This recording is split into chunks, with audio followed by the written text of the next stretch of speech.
No role plays, no conference calls, no BS. Chris and Lorenzo share 4 decades of combined experience to help you become a more effective leader. This is Hacking Your Leadership.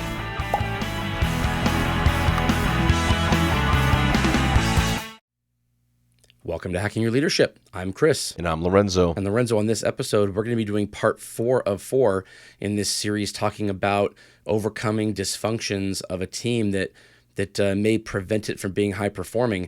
A few weeks ago, we started talking about an absence of trust, or people don't trust each other on a team. After that, we spoke about a fear or avoidance of conflict. Last Monday, we talked about a lack of commitment, both personal and professional. And on this episode, the last one that I want to go over that may prevent a team from being high performing is avoidance of accountability. And this is a huge one. I think this is where a lot of leaders kind of fall off the bandwagon here, because it's like when trust is good, it can be maintained. When there isn't a fear of conflict and you can kind of hash out things, then that's good. When there's a commitment to doing good work, both personal and professional, then that can kind of be sustained. Accountability in the context of a high-performing team, I think that the element of that gets missed is when we talk about the element of accountability that has to do with a requirement to make a change, to change something that you're doing in order to perform better before it can impact the team on a larger level. But that's not just what accountability is. Obviously, it's a lot broader than just kind of holding people to a standard when they fall short. So I think this is a big bucket of why a team may not be high performing, and it's one of those things that if you don't start with the other 3, it's really difficult to get to a place where you can hold your people accountable. Yeah, I agree, because I think that the best type of accountability is the type where nobody is in their feelings or feeling like it's a personal attack, or feeling like they're being called out for something that they're not doing when they could easily call out somebody else for something that they're also not doing. Mm-hmm. I think the best type of accountability is with those types of teams where it's like, look, like we've already established that we want to do the best work that we can do. We've already established that we have a trusting relationship, and that this is not coming from a place of like trying to hurt you or hurt your feelings or make you feel bad. This is about each of us doing the best that we can in the work that we do, and making sure that we care enough about each other to call those types of things out. Like I said, like there's an element of trust in our multi-decade relationship that you and I have, where I can say something to you about an opinion that I have or something that you're doing or thoughts that we've talked about. And while in the moment you might be like, damn, that seems harsh, but it's not coming from a place of trying to hurt you. It's a place of trying to help you or challenge you to do something differently or think about something differently. And I think similarly in the workspace, you're not going to have those kinds of relationships. You might have those with like really close friends or family members over time. But you can definitely have a version of that's about the work. You can definitely have a version of that is about, and I think if you have the trusting and building relationships, that can be about like them professionally and personally. I think of in my life some of the leaders that I've had that I would consider to be like the best leaders, the best mentors that I've ever had in my career, wouldn't just push me or teach me about my job. They would push me and teach me about my life and my perspective on life and the things that I do. And those were very personal, deep conversations, but that was accountability. And that was really the true essence of accountability. And I felt that. And I think that, in high performing teams, accountability is more than just, you didn't do this, here's a write-up. You didn't do this, let me tell you that I observed you doing this behavior the right way, the wrong way, or not at all. Like, it's so much bigger of a concept when it comes to, I think, accountability in high-performing teams. Right. You have to earn the right to have those conversations, though, when it comes to those personal stuff. I made a faux pas once, years ago now. I was leading a team, and a person called to say that they weren't going to be at an event on time, at a meeting that we were having as a team on time. They were going to be about 20 minutes late. And that's fine. Like it happens, like things come up. I didn't even ask why. They came 20 minutes late and they got there when they said they were going to be there. And when they walked in, they had a Starbucks cup with them, like a clearly a recently made Starbucks cup. And afterward, I brought them aside and I talked to them about the optics of what it looks like when you're 20 minutes late to something and you come in with Starbucks, as opposed to, like the assumption being that you were late because you decided you wanted to stop and get coffee instead of, like, because things come up that you have no control over.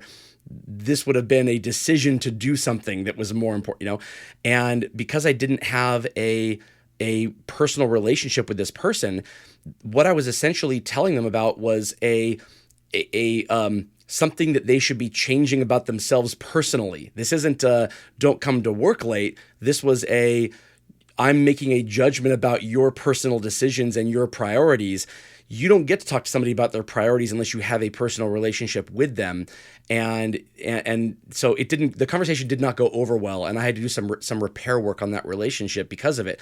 The lesson being that if I had had a relationship with that person, then I could have said that. If not, then either they're allowed to be late when they call, or they're not allowed to be. Either or, regardless of what the reason was. And so if they are, then they are. And I've already said that was okay. So I don't get to then take that back and say, I initially said you were allowed to be late, but now that I see what you were doing in place of being here, now I take that back. That's not allowed. That's a different conversation. So there's this earning that has to be done. And I'm sure the people in your life who have had those conversations with you about how to make you a better person, that wasn't the first conversation you had with them. There was a previous relationship that started with, how do they help you do your job better? And it has to get to the point where you believe that they are looking out for you, not that they're looking out for themselves. They're not helping you to be a better employee so that they can get the accolades for it. They're helping you to be a better employee because they know that's what you want. They know that you want to accomplish certain things. And over time, you start believing that that's what they are in it for, that to help you get to where you want to go, to help you accomplish your goals. And over a sustained period of time, they then earn the right to be able to give you feedback and accountability on things that are deeper, that might hit more personally, but that now you trust that they're coming from a sincere or a righteous place, as opposed to a self-serving place. So yeah, these are step-by-step relationships that happen, and it's why the accountability piece does not go over well on teams where you already have an absence of trust, where there is a fear of conflict, where there is a lack of commitment, and then you start with the accountability. That accountability has to be as objective and evenly spread and clearly defined based on like long-standing rules that are written down. That's the only accountability you can really do if you are missing the other three. You have to have those other three things. You have to have trust. You have to have healthy conflict, and you have to have commitment in order to dig in deeper on any part of accountability besides just kind of like that surface level stuff. Yeah, and while you were talking, I was thinking about this in high-performing teams that I've worked with and worked on, right? It's interesting because I think that the accountability and the relationship has to be, or from my experience, doesn't have to be, but I've seen this, should start with the work. And that's a big difference. Yeah. We say always, but there's so many times where I've seen this, where the relationship in the workplace is built first on like the personal relationship. Let me get to know you, Chris. Tell me about you and your family. How do we connect? What do you think? We have all this real personal dialogue, and then say like, now that we've got this connection and we've gotten to know each other, now let's talk about the work, versus saying like, let me tell me a little bit about yourself. I'll tell you a little bit about myself. That's fantastic. Now let's talk about the work that we do here and the expectations. And I expect that as we do this work together, we're going to learn more about each other. Yep. Right through the work. And I said, like I said, it sounds like it makes sense, but I think that this is a really big differentiator with high-performing teams, is that when we talk about these things and we get to the point of accountability, and to your point, like the trust and the commitment and that type of stuff, I think that if we build our relationship through the work, then there's already this layer of trust and recognition that we both want to pour ourselves into the work. We're committed to doing a great job together. And as a result of that commitment together, we start to learn more about each other and start to connect more on a personal level. And I say that because now we get to the point of accountability. And are we talking about accountability of, can you please just do your job, and you're not, so here we are accountable? Or are we talking about accountability of, you and I are in this together. We have an established relationship. We know what's expected of the work that we do, and we know how to measure that work. And so we are talking about like refining each other, and we're looking at like challenging each other to be better every day versus challenging each other to just show up and do the minimums. And so I say that because if you start in this personal relationship and you have this connection and all this time together, and then you start to layer in the work, well, the accountability of the work starts to sting. I think it stings a lot more. I think it becomes like, well, I thought we were good. Yeah. Like I thought we had a great relationship, and now you want to challenge me on something at work. Yeah, thought we were friends.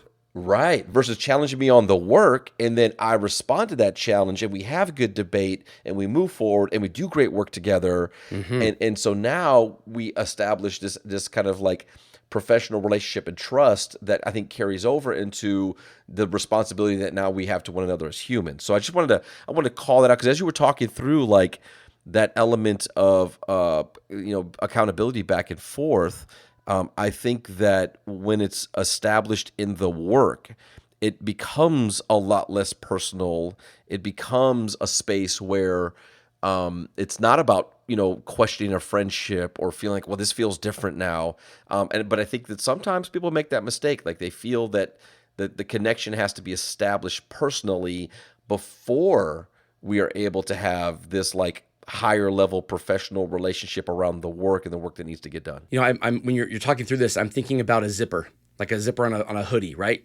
And so it's both. It's the one side is the personal and the other side is the professional, and they have to kind of intertwine as you grow the relationship. So if it's just about the work, you'll never get a level of high performance that you would get out of a leader who is able to make the accountability about the work and about the personal life. But if you just start with the personal life, it only works if the person has a self-driven commitment to the work forever that you never have to come at them with, because then you can just have a great relationship with them. And that is very, very rare. It happens, but it's rare. And if you have people like that, then you're lucky. But in almost every situation, there will have to be some accountability that comes from you as a leader on both the personal and professional. And it's like building up each side. You can't just zip the zipper up one side only. You have the lopsided closure, and then it doesn't look right. And it won't stay up. If you just hold up the zipper by itself, it'll fall down. But if you do both at the same time and you intertwine them, then it will stay up all on its own. It'll stay up, and it will need less kind of work because that's already there. Where leaders have a hard time doing this is when they get too far down the road of one side versus the other. And so if it's all about the accountability of the work, and then you try to layer in a personal thing, then the result typically is, what makes you think you can talk to me about this personal stuff? We clearly have a working relationship, not a personal relationship.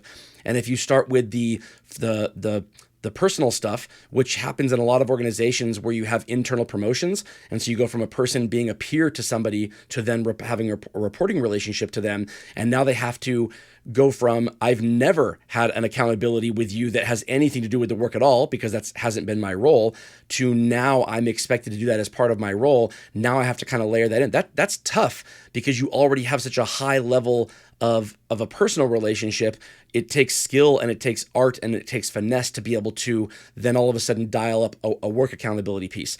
If you can meet somebody from the start and come in and build both evenly, that tends to be the easiest way to do it if you can manage to do it that way. Absolutely. And with that, it brings us to this episode's 1 minute hack. But first, a few words from our sponsors. All right, for this episode's 1 minute hack, here's what I want you to do. I want you to write down a list of all the people who report directly up to you. And I want you to write down next to their names how much time you've spent with each of them both formally and informally, and they are separate numbers. So informal time might be a passing conversation. Formal time is something scheduled to sit down.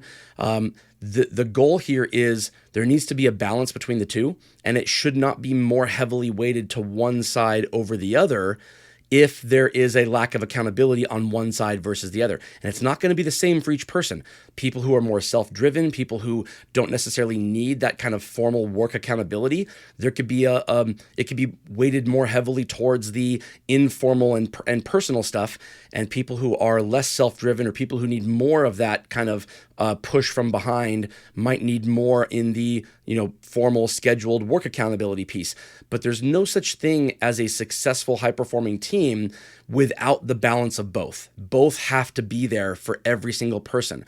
So there needs to be intention around you as a leader and how you show up in the informal time and in the formal time.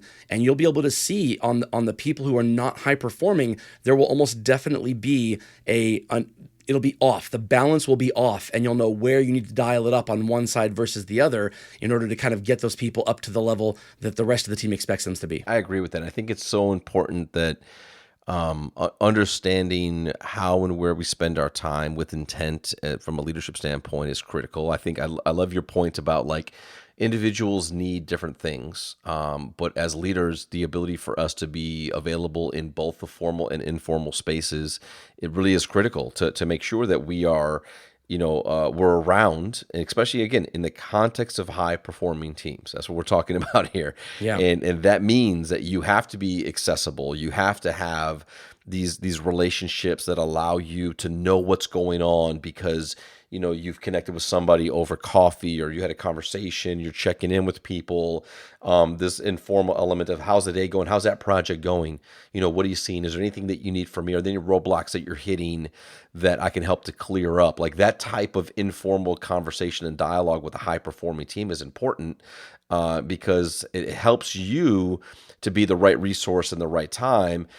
It also helps them to understand that you're involved. And like that to me is an element of accountability.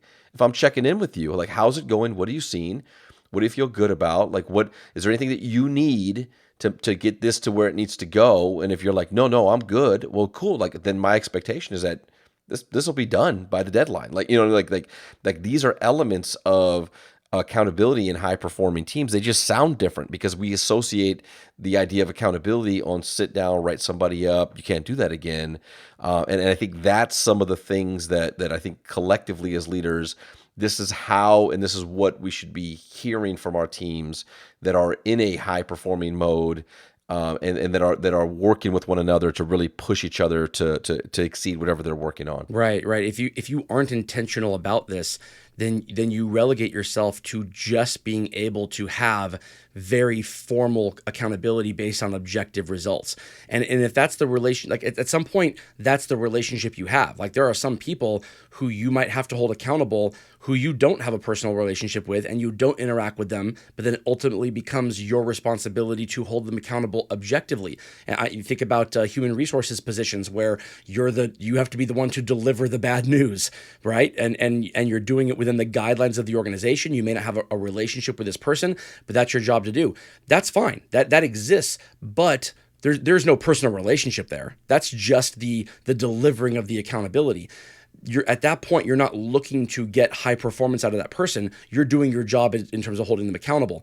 But if it's gotten to that point, it means that there's been a lack of other things that existed along the road that now lead to where, that's where the relationship is. You can avoid that by making sure as the leader that you have this balance of both and that you're showing up correctly for where you have earned the right to be in your relationship with them. Yeah, I completely agree with that. And I think that looking at the total context of this whole series and really getting to the point of understanding how all of this, like when we say high performing team, that means that there's some type of a measurable result. And that result kind of layers into every one of these steps. Objective results that can be measured. Objective results, exactly, right? Like these are the things that show you this is a high performing team. Whatever the thing is that we are objectively measuring, that thing is getting better. That thing is getting better than average. That thing is having consistency. That output is maintaining.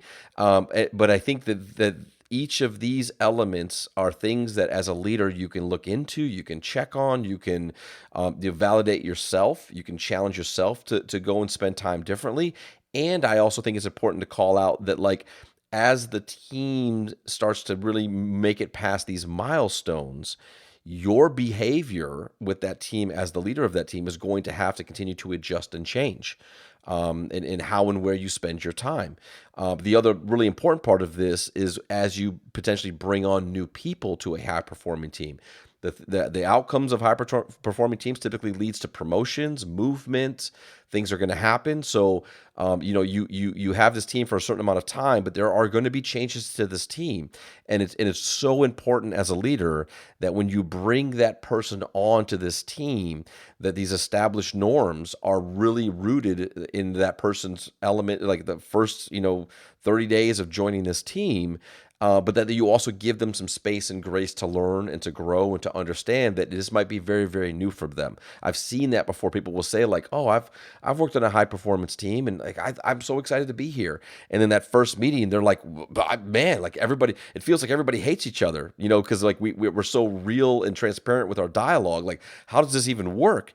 Because they've never been in a room where people have this level of trust to be like, "No, I completely disagree with you, and let me tell you why I think it's a bad idea." And then they say like, "Well, okay, well then fine. All right, well then how do we fix it?" And then they've never seen this level of debate and trust before. So you have to be really conscious of that as a leader when you are working with and adjusting high performing teams to make sure that those are the spaces and places that you should be in. Right, and they feed each other. So the results are the result of the behaviors, but the behaviors validate the results. They lead to the results and they validate them. And so if you, on a high-performing team, there should be scorecards you can look at and see the results that should be there. But then you should also be able to validate those results by the behaviors that you are expecting to see in order to get to those results. And if you start with the results and you don't see, if you start with the behaviors, you should be able to assume that the results will be there. And then if you go look and they are there, then great, it's a validation. But the only way this maintains is if you put time into both. You can't just stay looking at whatever the scorecard or the spreadsheet is and then just trust that as long as the numbers are there, I'm good, we're a high-performing team. Because if you're getting there using the wrong behaviors, it will not stay a high-performing team. And if you were just looking at the behaviors and saying, "Oh, I trust the results are going to be there," but you never look, you just see the behaviors that you're looking for, and so things are going to work out well, that doesn't necessarily mean you're going to be a high-performing team, because the results do have to be there. And if they're not, then you're going to have to do some tweaking on those other things. So it is a constant balance of both looking at the behaviors and the results and making sure that one validates the other in this cycle, and not to just kind of assume that because one is there, the other's going to be there. Absolutely. And with that, it brings us to the end of this episode. This is Hacking Your Leadership. I'm Lorenzo. And I'm Chris. And we'll talk to you all next time.